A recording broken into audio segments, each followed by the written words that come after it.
Polytechnic पाठशाला में आप सभी का स्वागत है। थर्ड सेमेस्टर में डिजिटल इलेक्ट्रॉनिक्स आपको पढ़ाया जा रहा है। दूसरा चैप्टर चल रहा है। दूसरे चैप्टर का नाम है लॉजिक गेट्स। ठीक है, तो लॉजिक गेट्स में सभी गेट्स पढ़ा दिए गए हैं और ये लास्ट गेट है आपका एक्स-नॉर गेट आपके सिलेबस के अनुसार। ठीक है, तो एक्स-नॉर गेट पढ़ाने के बाद लॉजिक गेट टॉपिक आपका क्या हो जाएगा, समाप्त हो जाएगा, अर्थात दूसरा चैप्टर आपका क्या हो जाएगा, कंप्लीट हो जाएगा। तो पहला चैप्टर और दूसरा चैप्टर आपका क्या हो जाएगा, कंप्लीट हो जाएगा। ठीक है, इसके बाद तीसरा चैप्टर चालू होगा। और पिछले लेक्चर में एक्सऑर गेट के बारे में पढ़ाया गया था। एक्सक्लूसिव आर बोला जाता है, उसे एक्सऑर के नाम से भी जाना जाता है, एक्सऑर बोला जाता है। ठीक है, तो उसमें आप लोगों ने पढ़ा कि जो हमारा एक्सऑर गेट होता है, अगर उसमें 2 इनपुट वाला एक्सऑर गेट है तो दोनों इनपुट अगर असमान हैं तो आउटपुट हाई होगा, और दोनों इनपुट समान है तो आउटपुट क्या होगा, आपका लो होगा। ठीक है, पहले वाले में। और 3 इनपुट वाले में आपने ये देखा कि अगर वंस की संख्या अगर सम है तो आउटपुट हमारा 0 होगा, और वंस की संख्या अगर हमारा क्या है, इनपुट में विषम है तो आउटपुट हमारा क्या होगा, हाई होगा। ठीक है, ये चीज़ आपने पिछले लेक्चर में पढ़ा अच्छे तरीके से। अब यहाँ पर आगे नॉट लग गया है तो क्या डिफरेंस आ जाएगा, कुछ भी डिफरेंस नहीं होगा, थोड़ा उसका उल्टा हो जाएगा। लेकिन जो हमारा 3 इनपुट वाला है ना, वो पहले के क्या होगा, समान होगा। तो वो कैसे समान होगा, वो चीज़ मैं आपको यहाँ पे क्या करूँगा, बताऊँगा। जैसे 2 इनपुट वाले एक्सनॉर गेट के दोनों इनपुट समान होने पर आउटपुट लॉजिक 1 तथा दोनों इनपुट भिन्न होने पर आउटपुट लॉजिक 0 होता है। तो 2 इनपुट एक्सऑर गेट का एकदम ठीक उल्टा है।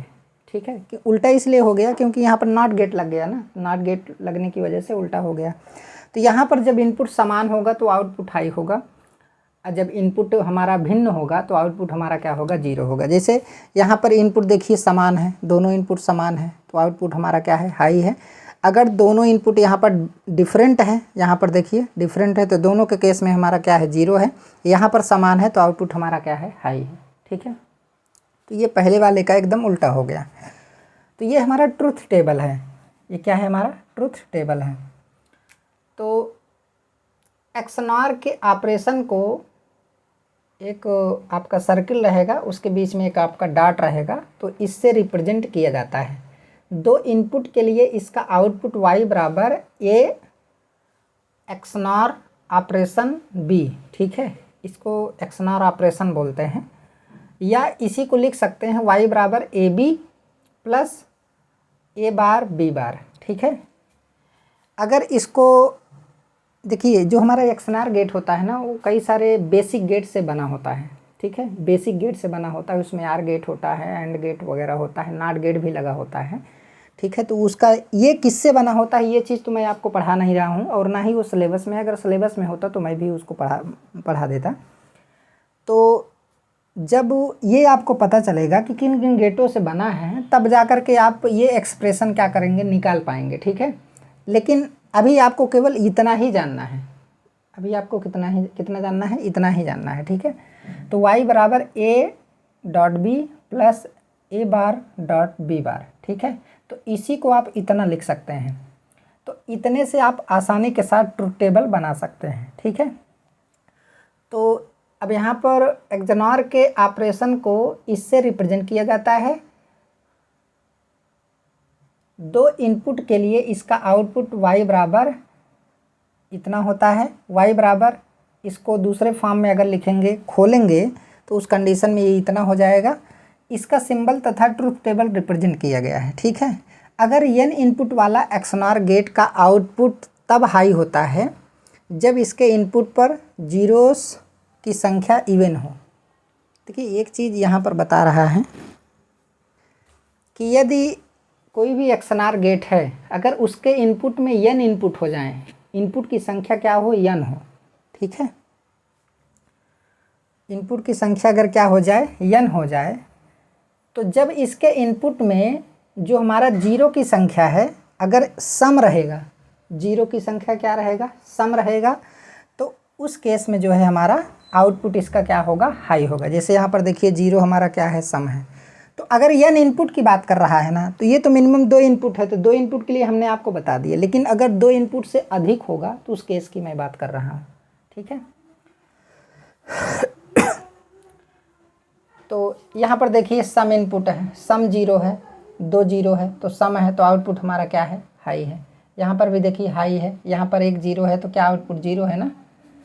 तो ऐसे ही ये कह रहा है कि अगर n इनपुट वाले XNOR गेट हैं और उसमें जो है अगर 0 की संख्या इवन में है तो हमारा आउटपुट क्या रहेगा, हाई रहेगा, उसका ये कहने का मतलब है, ठीक है। तो यहाँ पर देखिए 0 की संख्या कहाँ पे है, इवन में है, सम में है ना, तो ये आउटपुट हमारा क्या है, हाई है। यहाँ पर क्या है, विषम में है, यहाँ पर तो 0 है नहीं, तो अलग बात है। तो ये चीज़ आपको समझ में आ गया होगा।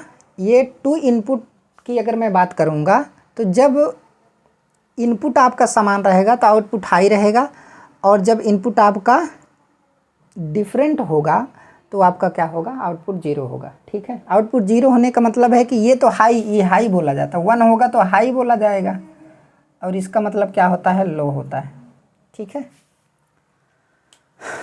अब जैसे अगर ये ट्रुथ टेबल कैसे बना, अगर ये देखना चाहते हैं तो आप इससे देख सकते हैं, y बराबर AB प्लस AB ऊपर बार रहेगा, ठीक है, दोनों के।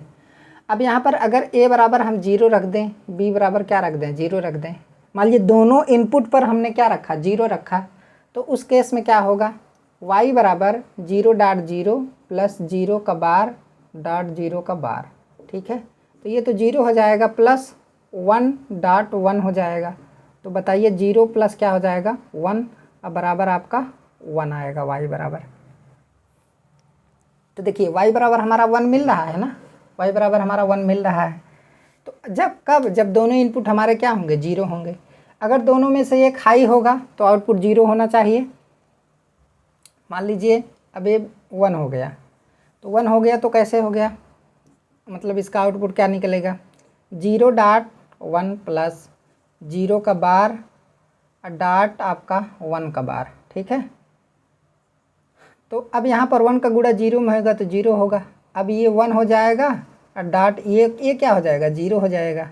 तो ये 0 प्लस आपका ये 0 हो जाएगा, तो आउटपुट क्या मिला, 0 मिला। तो देखिए इस केस में जब a बराबर आपका 0 है और b बराबर आपका क्या है, 1 है, तो उस केस में भी हमारा क्या मिल रहा है, 0 मिल रहा है। तो इस एक्सप्रेशन से आप ट्रुथ टेबल को क्या कर सकते हैं, बना सकते हैं। बस इतना आपको याद रखना पड़ेगा, ठीक है।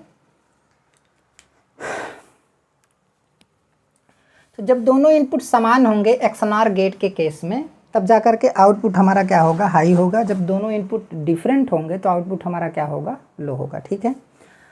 अब यहाँ पर अगर n इनपुट है तो ये क्वेश्चन कंपटीशन में पूछा जाता है, इस वजह से मैं आपको बता रहा हूँ कि n इनपुट है XNOR गेट में। अगर n इनपुट है तो जब इसका n इनपुट है तो इसका आउटपुट तब हाई होता है जब इसके इनपुट पर 0 की संख्या इवन हो।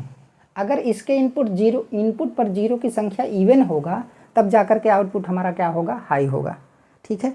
तो जैसे अब इसमें 3 इनपुट है, तो n इनपुट की बात कर रहा है, इसमें 3 इनपुट है, तो यहाँ पे भी देख सकते हैं 0 की संख्या इवन है ना, और यहाँ पे देखिए 0 की संख्या इवन नहीं है तो आउटपुट लो है, यहाँ पर इवन है तो आउटपुट हाई है, यहाँ पे भी देखिए इवन है तो आउटपुट हाई है, यहाँ पे देखिए इवन है तो आउटपुट हाई है, यहाँ पे देखिए आपका इसके बाद कहीं नहीं है। तो जहाँ पर इवन हमारा 0 होगा वहाँ पर आउटपुट हमारा क्या होगा, हाई होगा। अब यहाँ पर इवन नहीं है, यहाँ पे भी इवन नहीं है, तो आउटपुट हमारा क्या है, लो है, ठीक है।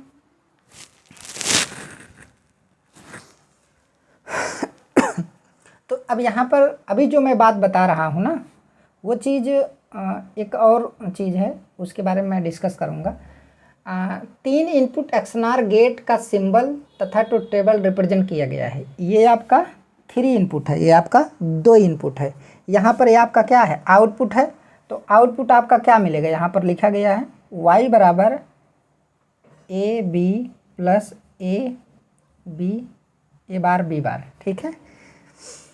तो अब यहाँ पे क्या है, ये इसमें 3 इनपुट है A B C, ठीक है। अब इसी को तो दूसरे तरीके से भी लिखा जाता है, y बराबर A XNOR B, इसे XNOR बोल सकते हैं, XNOR ऑपरेशन का ये सिंबल है, ठीक है। उसी प्रकार यहाँ पे भी इसका आउटपुट जो मिलेगा A XNOR operation B XNOR operation C, ठीक है। तो इसको भी जो है आप खोलेंगे तो आप दूसरे फॉर्म में क्या कर सकते हैं, लिख सकते हैं, लेकिन हमको उतना लिखने की ज़रूरत नहीं है। ट्रुथ टेबल से ही हम पूरे कॉन्सेप्ट को अच्छे तरीके से समझ जाएंगे, ठीक है। अब यहाँ पे क्या है, यदि इनपुट वेरिएबल्स की संख्या ऑड है, अब देखिए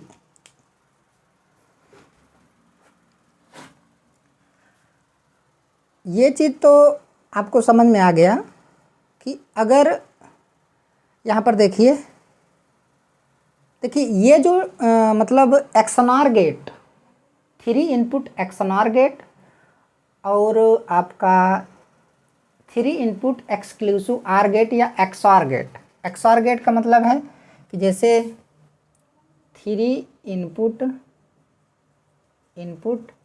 एक्सऑर गेट और 3 input XNOR gate, NOR gate, ठीक है। इन दोनों का ट्रुथ टेबल क्या रहता है, समान रहता है। ट्रुथ टेबल इक्वल है, बराबर रहता है। ट्रुथ टेबल इक्वल होता है, ठीक है। ये भी कंपटीशन में पूछा जाता है। यदि इनपुट वेरिएबल्स की संख्या, मैं आपको बता दूं, एक अलग से कॉन्सेप्ट है, मैं उसको बता रहा हूँ। यदि इनपुट वेरिएबल्स की संख्या आड है, अगर इनपुट में वेरिएबल क्या है, ए बी सी, ठीक है। ए बी सी 3 वेरिएबल्स हैं, तो 3 क्या है, आड है। यदि इनपुट वेरिएबल्स की संख्या आड है तो एक्सऑर तथा एक्सनॉर गेट का आउटपुट सेम होगा। एक्सऑर तथा एक्सनॉर गेट का आउटपुट क्या होगा, सेम होगा। देखिए एक्सऑर और एक्सनॉर का आउटपुट क्या होगा, सेम होगा। अगर एक्सनॉर का आउटपुट आप जो है एक्सऑर से क्या करेंगे, मिलाएंगे, तो वो सेम आएगा। लेकिन कब आएगा, जब इनपुट की संख्या क्या होगी, आड होगी।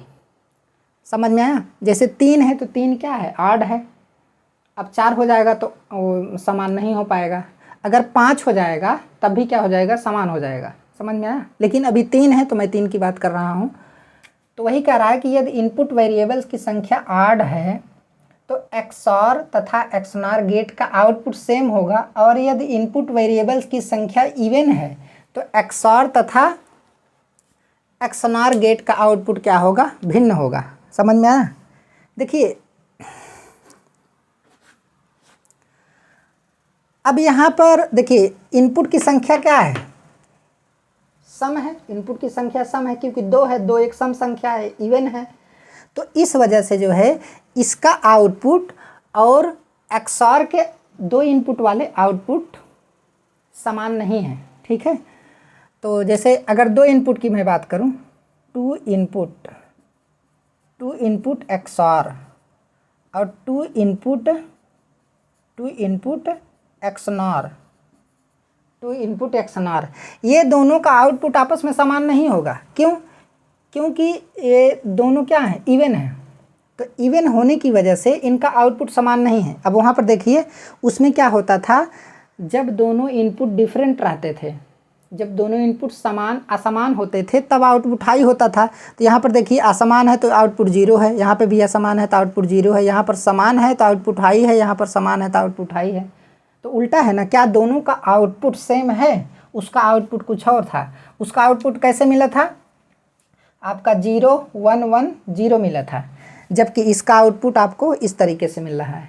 लेकिन अगर वेरिएबल्स की संख्या कितनी है, 3, ए बी सी 3 संख्या है, ठीक है। वेरिएबल्स की संख्या कितनी है, 3 है। तो हमारा एक्सऑर गेट और एक्सनॉर गेट का जो आउटपुट मिलेगा वो आपका क्या होगा, एकदम इक्वल होगा। समझ में आया। आउटपुट में कोई अंतर नहीं होगा। तो वही चीज़ यहाँ पर क्या किया गया है, लिखा गया है, यदि इनपुट वेरिएबल्स की संख्या आड है तो एक्सऑर और एक्सनॉर गेट का आउटपुट हमारा क्या होगा, सेम होगा। और यदि इनपुट वेरिएबल की संख्या इवन है तो एक्सऑर तथा एक्सनॉर गेट के आउटपुट क्या होंगे, डिफरेंट होंगे, जैसा कि आपने देखा इससे पहले, ठीक है। तो ये चीज़ आपको ध्यान में रखना पड़ेगा। और जो गेट टॉपिक है, दूसरा चैप्टर आपका यहीं पे क्या हो जाता है, समाप्त हो जाता है। और जितने भी 3rd सेमेस्टर के स्टूडेंट्स हैं, मैं उनको एक सूचना देना चाहता हूं कि इलेक्ट्रिकल मशीन फर्स्ट और उसके बाद जो है आपका मेजरमेंट पढ़ा दिया गया है। वो इलेक्ट्रिकल मशीन फर्स्ट शायद जो है आपका इलेक्ट्रिकल मशीन फर्स्ट आपका यूट्यूब चैनल पर फ्री है। उसके बाद डिजिटल इलेक्ट्रॉनिक्स भी यूट्यूब चैनल पर आपको फ्री ही मिलेगा, ठीक है। बहुत अच्छे तरीके से पढ़ाया जा रहा है, आप लोग देखकर अपना नोट्स वगैरह बना सकते हैं। इससे अच्छा कंटेंट आपको कहीं नहीं मिलेगा, क्योंकि मैं चीज़ों को पहले ही लिख देता हूं ताकि आपको कंटेंट अच्छे तरीके से दिखाई दे और मिल जाए, ठीक है। और आप इसका नोट्स भी क्या कर सकें, बना सकें। तो अगर आपको ये वीडियो अच्छा लगा हो तो आप वीडियो को ज़्यादा से ज़्यादा शेयर करने का प्रयास करें, वीडियो को लाइक कीजिए, कमेंट कीजिए जो भी प्रॉब्लम हो। और इसके बाद, इसके पढ़ाने के बाद जो है EEM को भी हम कंप्लीट करेंगे। बहुत ज़्यादा बड़ा सब्जेक्ट नहीं है और ये तो बहुत जल्दी ही ख़त्म हो जाएगा। ज़्यादा से ज़्यादा इसे 7-8 दिन में हम क्या कर देंगे, समाप्त कर देंगे, ठीक है। तो वीडियो अगर अच्छा लगा हो तो आप लोग ज़्यादा से ज़्यादा इसे शेयर करने का प्रयास करें। धन्यवाद।